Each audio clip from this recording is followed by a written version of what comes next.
Vous êtes dans la newsroom. Bonjour, je suis Philippe Richard et vous écoutez Newsroom, le podcast des invités de la rédaction de Ouest France.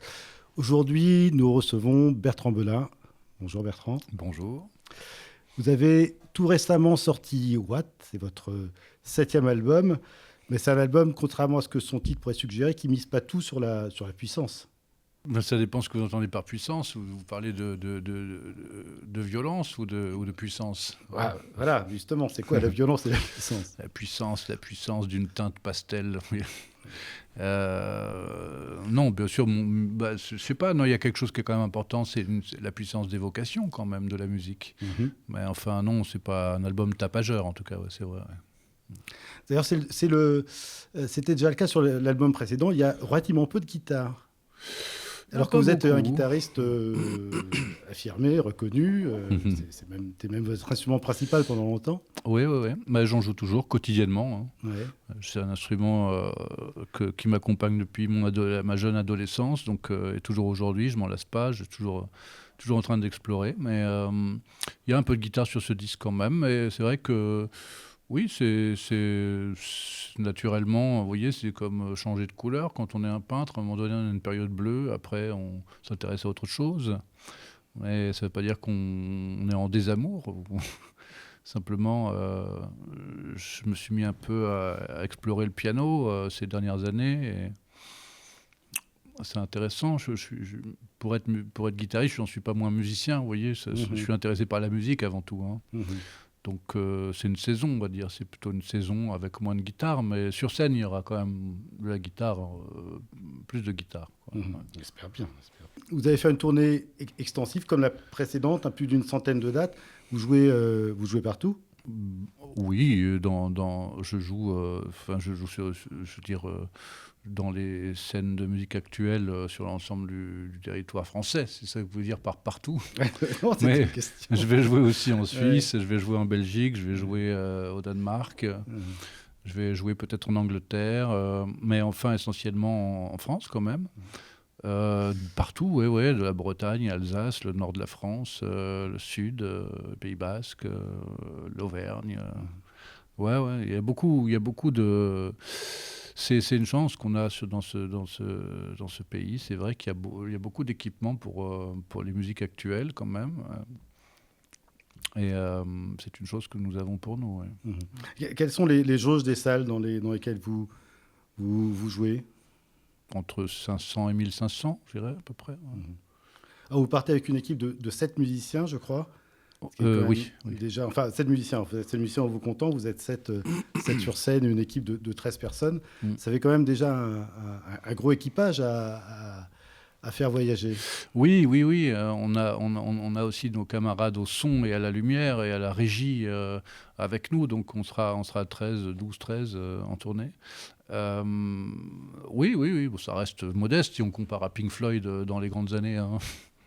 On n'est pas 60 ou 70 quand même. Mais enfin, c'est déjà une petite bande en voyage. Ouais. Mais c'est l'occasion pour se poursuivre dans la vie avec, en ayant ce genre d'aventure entre camarades, justement l'esprit d'équipage, la camaraderie, un peu comme on a aimé à l'adolescence le faire. Et ça, c'est ce que peut offrir ce métier de musicien, hein, c'est de voyager ensemble. C'est comme un des grands cadeaux de ce métier. Ouais. Et cette musicien, ça permet de ne pas avoir trop de musique qui soit envoyée simplement par des ordinateurs ou par des bandes. Ça permet de jouer quand même beaucoup de choses en direct, en live sur scène, c'est important. Je retournerai la question. Je dirais que les machines et les ordinateurs permettent d'économiser des musiciens. C'est dans l'autre sens surtout que ça vaut. Mais non, là, c'est simplement... il me semble que c'est... Moi, j'ai besoin quand même d'un espace qui est un souffle de liberté quand même pendant le temps du concert. Hein, c'est-à-dire qu'un soir ne soit pas semblable au précédent. Vous voyez, un concert ne soit pas semblable au précédent.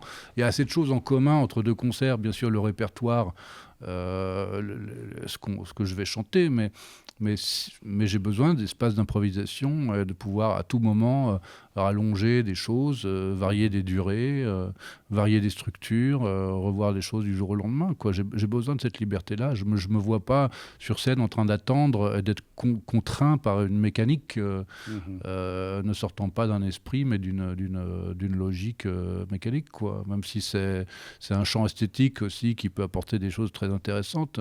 J'aime les musiques qui sont produites par voie technologique, machinique, etc., depuis les années 70, ou même avant. Hein, on en trouve, c'est une esthétique en soi, quoi. Mais là, moi, j'aime bien l'explorer sur disque, mais sur scène, non, j'ai pas envie de cette contrainte. Alors, vous habitez à Paris, vous êtes breton, né à Auray, vous avez grandi à Quiberon. C'est un endroit où vous retournez régulièrement ? Oui, j'y retourne plusieurs fois par an, 2-3 fois par an. J'ai gardé cette habitude d'être là-bas pendant les fêtes de fin d'année. C'est lié à les rassemblements avec les frères et sœurs, hein, que les fêtes occasionnent souvent dans toutes les familles, quelles que soient les fêtes d'ailleurs. Mais, donc j'aime bien être là-bas à cette période de l'année. J'aime bien y aller un petit tour aussi l'été parce que j'ai gardé de la vie balnéaire, d'une espèce de respiration touristique de mon enfance, des images joyeuses. J'aimais bien, moi, voir arriver tous les touristes quand j'étais adolescent parce que ça venait complètement redistribuer revasculariser la vie, quoi. Tout à coup, des nouveaux visages, de nouveaux sports, des nouvelles musiques, des nouvelles façons, un nouveau vocabulaire. Il y avait comme ça cette vague d'été qui apportait tout un monde nouveau.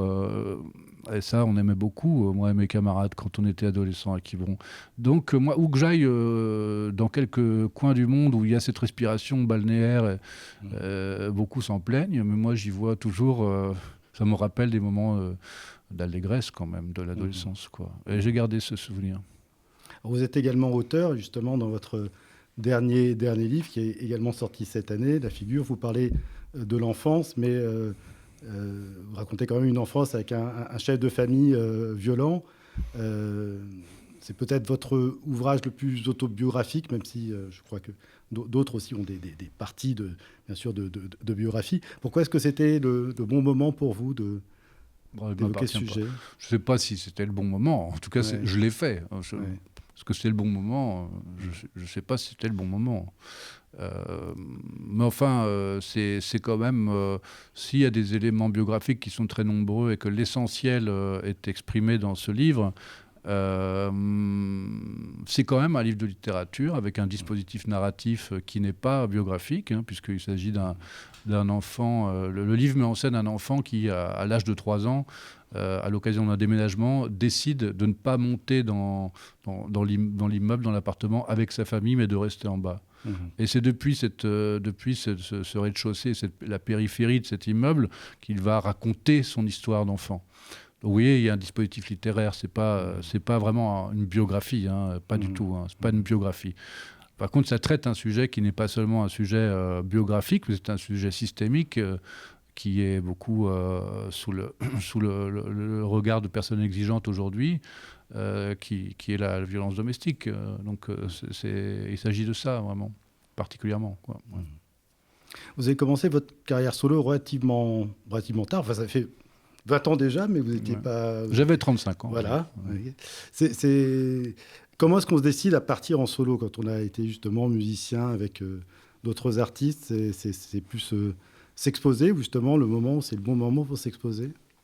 Non, c'était pas ça mon idée. C'est que j'avais commencé à écrire des chansons déjà quand j'étais plus jeune, hein, vers 16 ans, 15-16 ans. J'ai toujours écrit des chansons dont j'étais ni fier ni le contraire, vous voyez. Et puis, je les ai chantées. Parfois, j'en ai fait quelques enregistrements. Mais bon, j'étais pris par ma vie de guitariste. ma vie de musicien, d'accompagnateur. J'avais des qualités à la guitare qui étaient demandées par des chanteurs ou chanteuses ou des groupes. Ils me disaient, tiens, tu veux pas jouer avec nous pendant cette tournée? Donc j'ai commencé ma vie de musicien professionnel comme ça, et c'est une vie qui me convenait très très bien. Mais j'écrivais des chansons quand même comme on a une danseuse, si vous voulez, comme on a une activité un peu pour soi, un peu dans le privé presque. Et puis, arrivé à 30 et quelques années, je continuais d'écrire. Puis là, j'avais l'impression d'avoir un petit panier de chansons qui était un peu plus conséquente, qui était un peu mieux faite, peut-être un peu plus intéressante, plus séduisante pour moi-même. Je me suis dit, tiens, je vais les enregistrer. Puis, j'avais l'intention d'en faire un disque de façon à faire tourner une page, ou plutôt... C'était pour moi la fin de quelque chose plutôt que le début, vous voyez. Je me suis dit, je vais faire un disque et puis ça sera fait. Et puis voilà. Pourquoi pas faire un disque? Il ne s'agissait pas d'attendre le succès ou quoi que ce soit. Je pensais que mon premier disque serait le seul, ou que éventuellement je continuerais d'en faire avec plaisir, mais tout pour satisfaire un plaisir personnel, en fait, et pas tellement pour imaginer des avenirs, etc.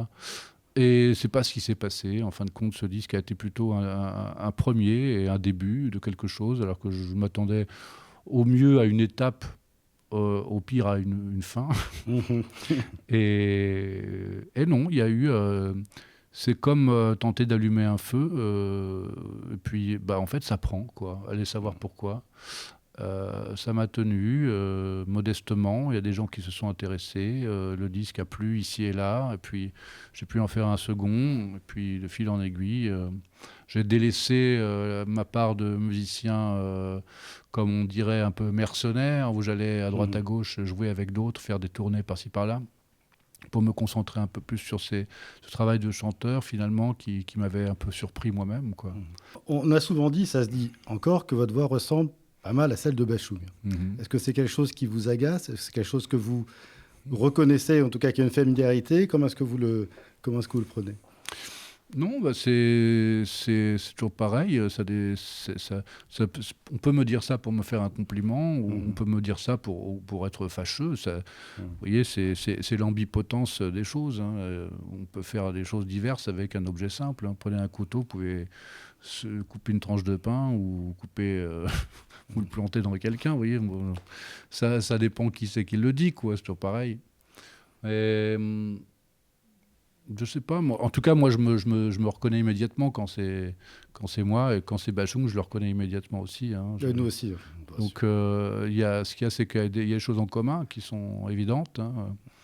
Certains rapports un peu indirects au sens, un peu le sens qui se donne peut-être avec une sorte de délai, hein.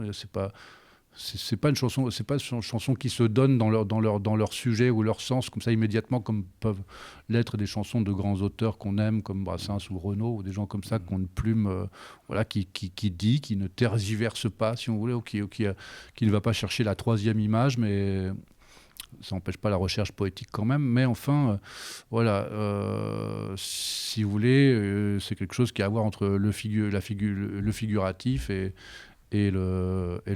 l'abstraction, quoi, quelque chose comme ça. Donc moi, une approche un peu plus abstraite, c'est vrai. Et dans ce sens, ça nous rapproche de Bashung, ça sans aucun doute.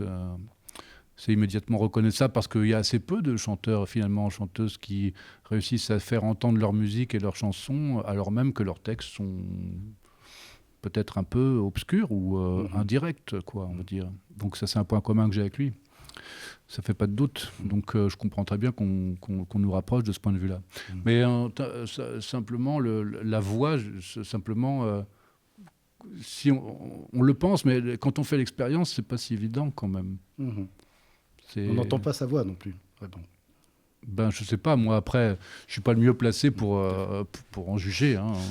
Vous êtes membre honoraire d'un groupe qui s'appelle Zoni Minianas, qui est un groupe du sud de la France, et vous avez participé à tous leurs derniers albums avec au moins une chanson, quelquefois plusieurs. Est-ce qu'il serait envisageable d'avoir effectivement un projet qui rassemblerait Zoni Minianas et Bertrand Belin en chanteur unique? Ça ferait un groupe, voilà. Ouais, bien sûr, c'est envisageable. On en a déjà parlé. Ça nous semble être un avenir maintenant fatal pour nous, hein, parce qu'on a engagé cette amitié, cette collaboration dans une fluidité, une évidence totale. Hein, c'est vraiment, ça coule de source entre nous. Donc, ce serait intéressant d'aller voir plus loin. On le sait de part et d'autre. Et c'est quelque chose qu'on va s'offrir parce qu'on en a très envie de part et d'autre. Il faut voir quand, comment, etc. Mais c'est à la limite, c'est secondaire, ça, on sait que ça arrivera, quoi. Ouais. Et quelle trace aimeriez-vous laisser ? Vous avez sorti 7 albums, plusieurs romans, vous collaborez également, vous faites des musiques de films, vous êtes également acteur. De quoi est-ce que vous aimeriez qu'on se rappelle dans longtemps quand vous ne serez plus là ? Non, j'attends rien de ce point de vue-là. Hein, comment on appelle ça, la postérité. Non, j'attends rien du tout de ce point de vue-là. Je pense que la seule chose qui compte, peut-être, c'est les gens que j'aime, que j'ai fréquentés, les camarades, les amis, les personnes que j'ai rencontrées dans mon parcours de musicien ou dans ma vie privée. Si par malheur, je disparais avant eux, ce qui est fort possible, je ne suis vraiment pas le seul, mais c'est de pouvoir, je sais pas, leur laisser le souvenir de quelqu'un de sympathique, et puis c'est tout ce qui compte. Le reste, ça n'a pas d'importance pour moi. Non, laisser une trace artistique, non ? Non, je vois pas trop l'intérêt, non. Si encore on faisait une œuvre de penseur, vous voyez, une œuvre un petit peu constituée et peut-être dont des générations futures pourraient se nourrir pour améliorer leurs conditions d'existence, une œuvre de philosophe, une œuvre, je sais pas, quelque chose. Mais non, moi, j'appartiens pas à un domaine comme ça où les choses ont une si grande importance. Donc je ne m'illusionne pas. Puis ce qui préside à la postérité, qu'est-ce que c'est vraiment, hein ? Je sais pas. C'est vraiment le. Est-ce que c'est pas je sais pas soit parce qu'on a été un révolutionnaire de son vivant. Y compris dans les formes esthétiques, artistiques, on a compris que c'était pas mon cas, donc j'aurais pas cette place dans l'avenir, et si je devais en avoir une, ou alors ça vaut le coup d'être pérenne sur le plan d'exploitation commerciale, et il semble pas que ce soit non plus mon cas. Donc postérité, non, c'est bien pour les autres, quoi. En tout cas, on aura largement l'occasion de vous voir sur scène dans l'année, je suppose dans les 2 ans à venir. Mais voilà, et pendant qu'on est vivant. Voilà, et ça, c'est une expérience que j'ai déjà faite plusieurs fois, que je recommande fortement. Ok. Merci, Bertrand Avec Belin. plaisir, merci.